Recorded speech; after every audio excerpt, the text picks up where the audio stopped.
Actually, to help set up section 64, I need to reiterate what many of you who've been with me know as my favorite quote from Joseph Smith, that by proving contraries, truth is made manifest.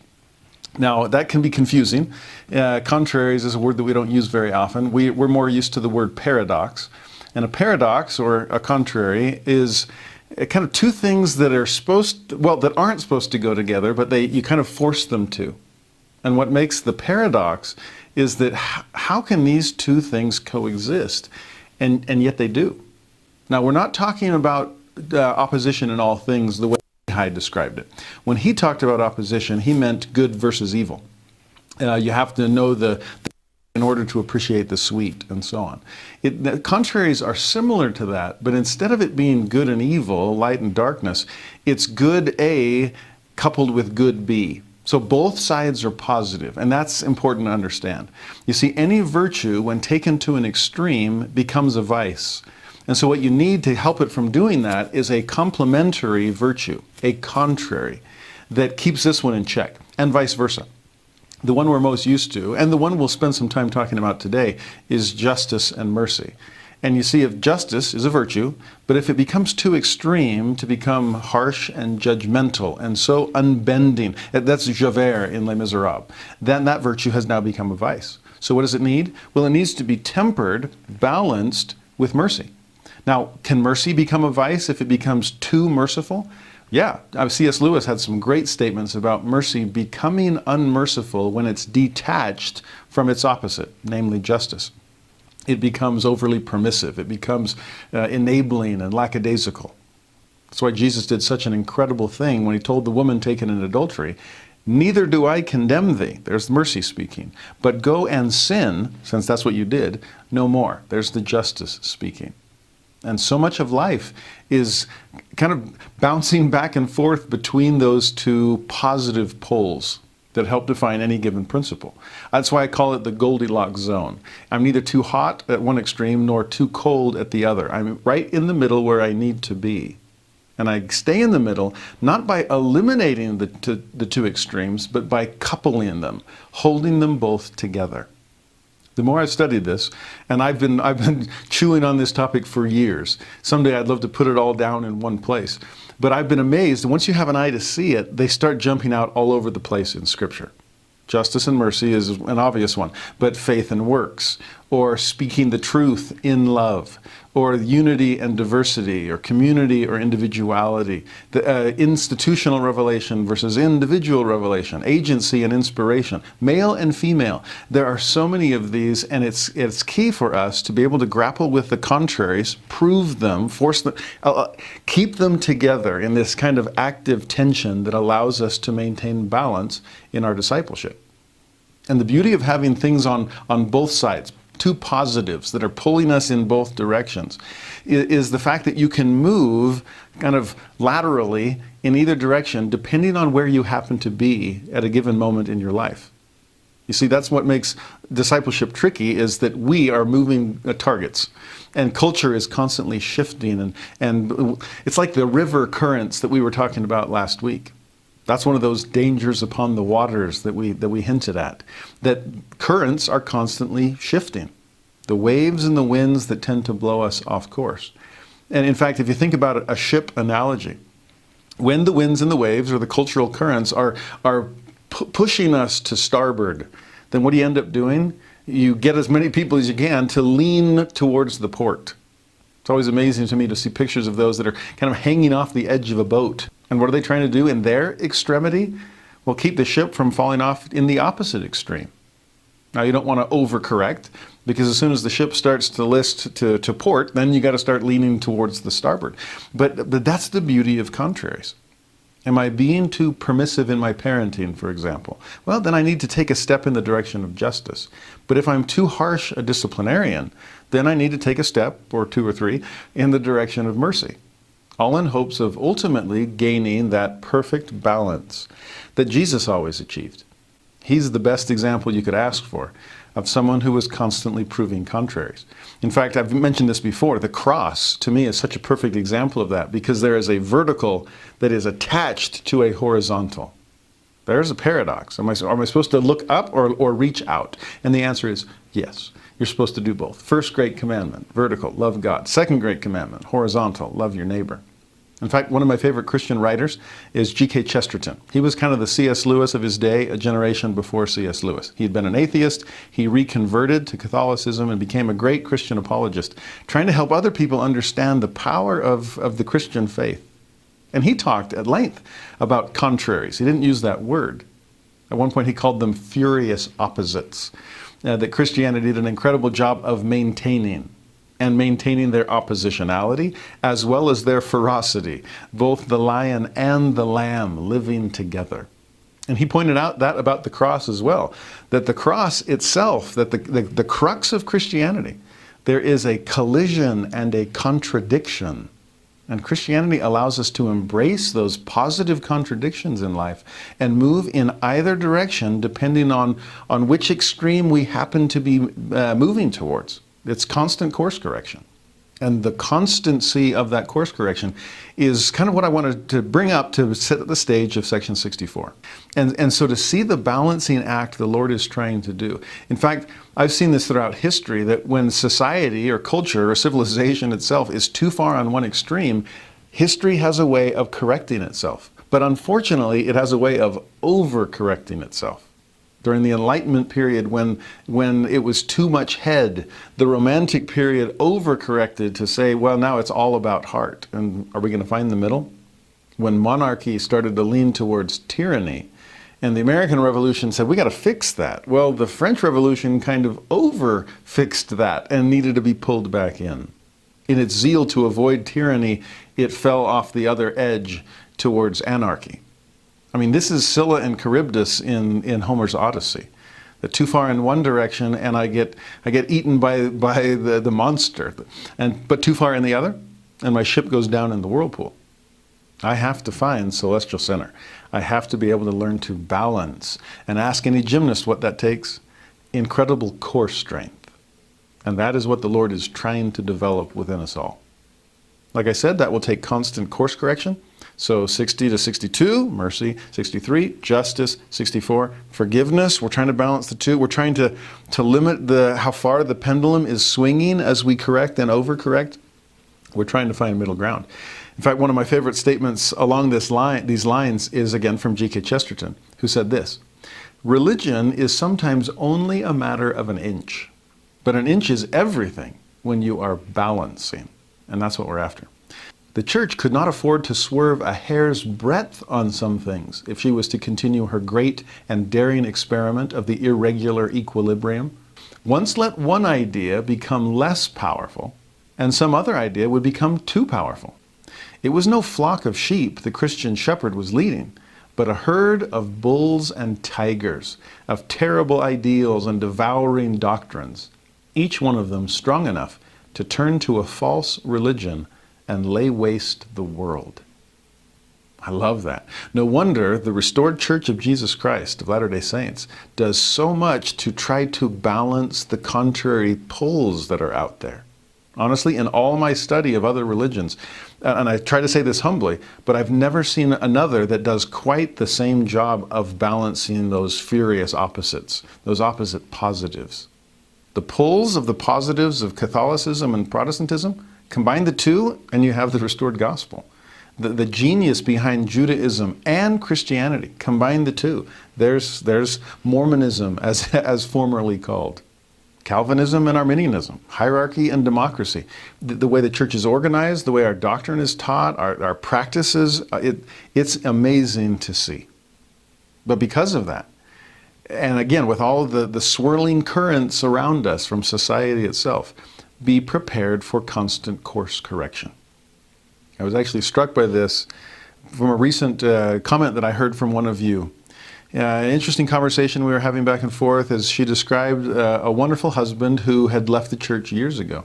And some of it came because of a deep dive into church history and, in my opinion, uncoupling the contrary of divinity and humanity, which lies at the core of so much of human history as well as church history. We sometimes grow up thinking it's all divinity and no humanity, and then sometimes when we start grappling with our history, we don't just correct, we overcorrect, and we think it's all humanity and there's no divinity anywhere. Well, we were wrong at both extremes. That was one issue for him. The other, she said, was the policy the church announced back in 2015 about the children of same-sex couples. That social issue just was the straw that broke the camel's back. And that was true, I saw back then, and not just for him, but so many people really struggled over that issue. And honestly, I can't blame them, especially among the rising generation. I was flooded with emails and text messages and instant messages and a line outside my office door at the Institute with struggling young adults wondering, what does this mean? What does this mean for my LGBTQ brothers and sisters? What does this mean for the church? I don't understand what's going on. And I did a lot of wrestling and reading and soul searching and pondering and praying myself. And as usual, for me at least, it came down to the need of proving contraries. And the need for constant course correction. I don't want to belabor the point here, but before we get to section 64, and part of this again is to lay out a kind of doctrinal or intellectual apparatus to hang these things on, since the sections we're dealing with in the last 3 weeks, as well as this week, are so helpful in illustrating the voyage down the river, where we are constantly being pulled in either direction, with constant course correction. Your hand always has to be on the helm or on the rudder, because society itself is blowing you in either direction. Now, when it comes to LGBT issues, as well as many others, listen to the name of this talk from President Dallin H. Oaks: Love and Law. Can you hear the contrary? Or another talk he gave on a similar subject: Truth and Tolerance. It's not just alliteration he was after. He's proving contraries there. And as I pointed out to one of my Institute classes once, when we were talking about LGBT issues, your parents' or grandparents' generation, not just in the church, but in humanity itself, within that set of contraries, where did they list? Where did they lean? And they all said, oh, that's easy. It was all what they considered truth and law. I said, okay, and how do you feel about that? And you could just see them wrestling with this, and like, there was no room for those who are different. The marginalized were completely marginalized, were dehumanized and demonized. That's just not fair. I said, good. Okay, good. You see what's happening? You see that you're correcting an extreme that had become too hot? I said, so how about your generation? Where are you in the love and law, truth and tolerance dichotomy? Where are you in proving that contrary? And it was interesting to watch the light bulb come on for them as they realized, oh no, in our zeal to correct what we saw as an extreme, we ended up overcorrecting. If our grandparents' generation was too rigid, we have become too relativistic. For them, if it was all about law, and who cares about anyone who can't live it, well, we've overcorrected, and now it's all about love. And a love that has no limits. Wow. Are we too far on this extreme? Is love ever allowed to say no? Is love allowed to establish boundaries for the good of the person that they love? God is love, the scriptures say. But God is also law. So how do we balance this? And like Chesterton said about a hair's breadth in one or another, an inch in either direction can spell disaster for balance. Well, if you've ever gone miniature golfing, you've probably seen a hole somewhat like this, where there is a ramp and then a level platform and then a ramp on the other side. Up one, kind of up the hill, and then there's the top, and then down the hill on the other side. But the hole is at the top. It's on that platform, that level in the middle. And that to me is one of the most frustrating holes on the whole course, because a little too hard and it goes up over the top and then down the other side, and you have to start over from the opposite direction. But too soft and it rolls up and then rolls back down and you're right where you started. It is so hard to find that middle ground.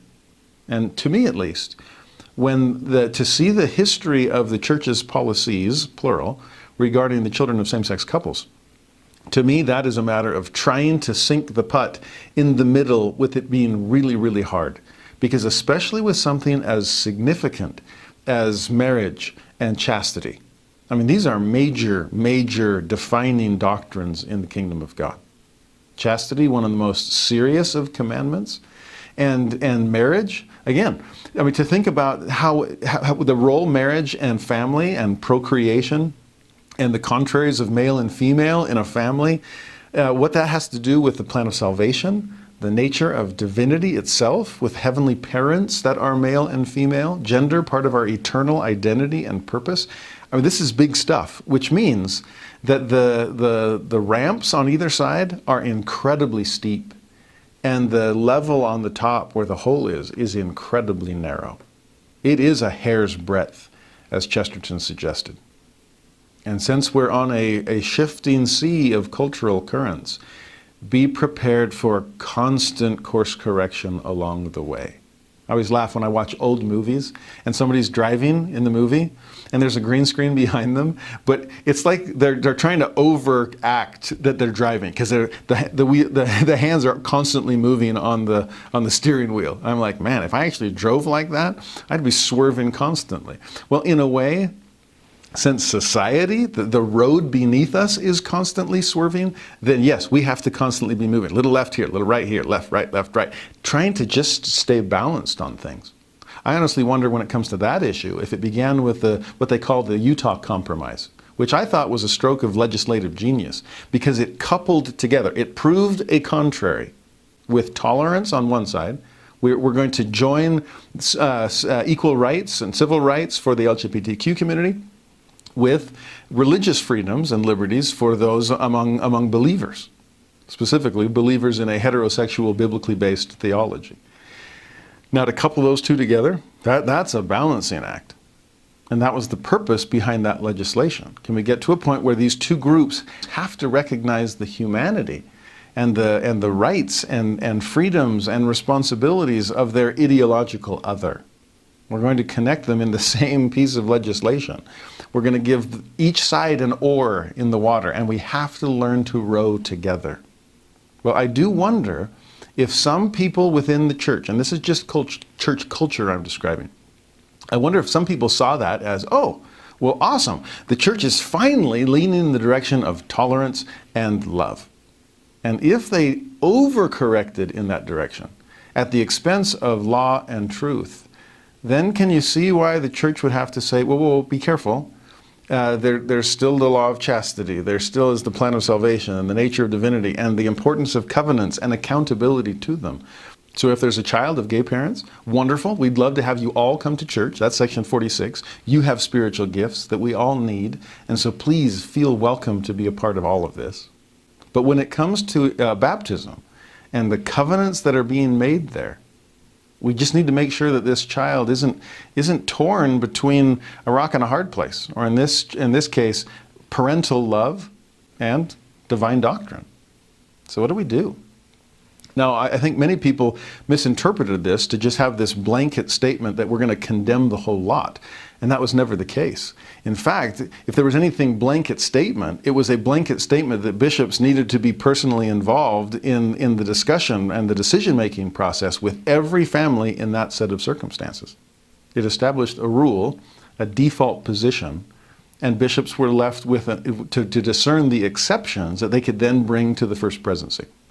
And in fact, as President Nelson said in a later BYU address, every single time that a bishop asked the first presidency for one of those exceptions, because they understood the situation, they talked with the parents, and they understood the realities of what was happening here, and they understood the significance of covenants that they felt that they wanted their child to be able to make, even if there were parts of that covenant that the parents themselves could not bring themselves to keep.